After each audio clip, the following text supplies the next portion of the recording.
Good morning. If you've just joined us, you're probably feeling the chill yourself. It's 8 minutes past 7. It's BBC Radio Merseyside Breakfast. Now, it's a big day for Liverpool Football Club and their fans. The battle for ownership of the club reaches the High Court later on this morning.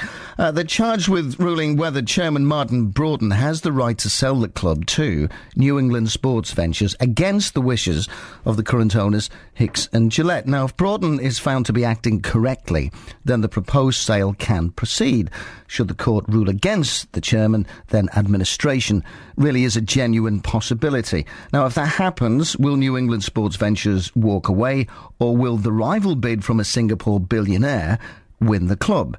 It is really like a soap opera. James Mason is a freelance sports journalist and just happens to be a Liverpool fan too. James, good morning. Thanks for being with us. How much damage has all this negative press done to the reputation of Liverpool Football Club? I don't think it's actually done too much damage to the club itself. I mean, you know, Liverpool, Man United are the two biggest sort of English clubs in Europe. You know, people go on about, you know, the big clubs in Europe that you know, Real Madrid, Juve, AC Milan. They're always going to have that kudos. So I don't think it's done the club any harm at all. And I think as we're getting nearer and nearer, as you can see with the Peter Lim bid suddenly coming out now, I think you're going to get a lot of companies who were sort of waiting, I think, for RBS to call in the loan, and then all suddenly I mean, why would you want to spend £600 million to buy a club when you know if it went into administration you could get it for £300 million? You know, you're not going to do that. I mean, Hicks and Gillett aren't really wanting to let this go very easily. I mean, they've come in, they've bought the club. I mean, why would they want to walk away with $300 million or what, or walk away with absolutely nothing, having invested, in inverted commas, so much money into the club? They're a wounded animal at the moment, aren't they? Well, yeah, they're stuck in the corner. I mean, the thing is, but it's of their own making. They've had all this time to actually, you know, when they first come into the club, if they'd have started to do the things that they said they was going to do, they would have an asset on their hand.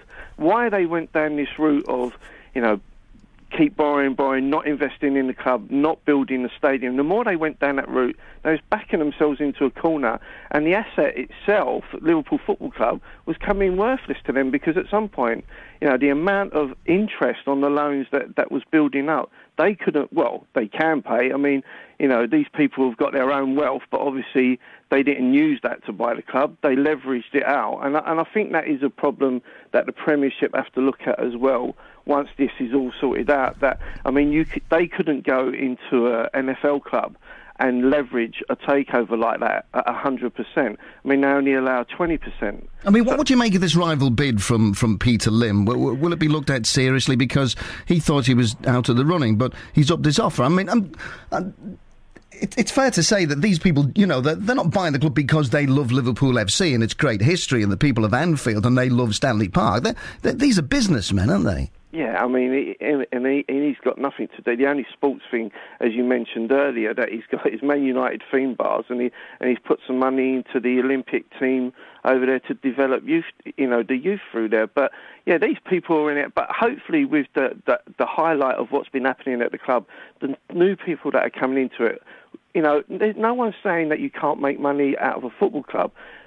But this is like a 10 or 15 years programme. You're not going to make it overnight, and I think that's where Hicks and Gillett come unstuck. They thought they was going to make money overnight, buy it, sell it on, and it just doesn't happen like that. James, you're a Liverpool fan. My friends are Liverpool fans. Some members of my family are Liverpool fans, and one thing that they all mention in common is we're well out of the loop on this. We've been treated in a really, really bad way by the club. We're almost a secondary thought.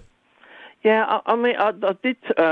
Christian was interviewed by Five Live the other on Sunday, and I think one of the things he's put into the new owners, if we win the case and it goes through and it goes to the Red Sox, is that there should be some sort of fan member on the board.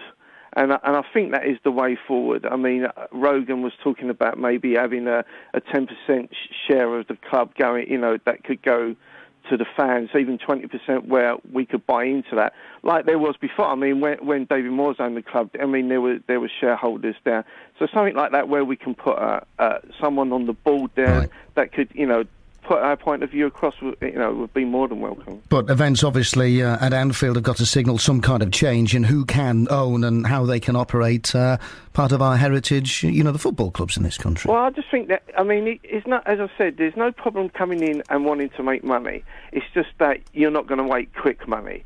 If you've got a 10, 15-year plan down the road, that's fine. No one's saying that you can't make money out of football clubs, but coming in and making a quick buck, turning everything over, it's just not going to happen. All right, James, thank you. James is a sports journalist. He's also a Liverpool fan. And we'll stay with this story for now at 13 minutes past 7 here on Breakfast at BBC Radio Merseyside. Court cases aside, whoever buys Liverpool Football Club will be getting much more than just a stadium and a roll call of players. The city of Liverpool, as a global brand, is one of the most recognisable on the planet. So how does that impact on the enormity of the struggle for control of the boardroom? Well, David Andrews is Director of Visitor Economy at the Mersey Partnership and is with me now.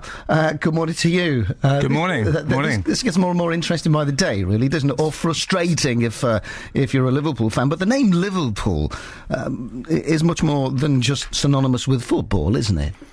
It is, yeah, and I think from my point of view, all this is great news at the moment because Liverpool at the moment is on the front page of the national papers around the world, and that's fantastic news. And at the moment, it's all around the football, but the big story here is that Liverpool is much more than just a club. It's not much more than just a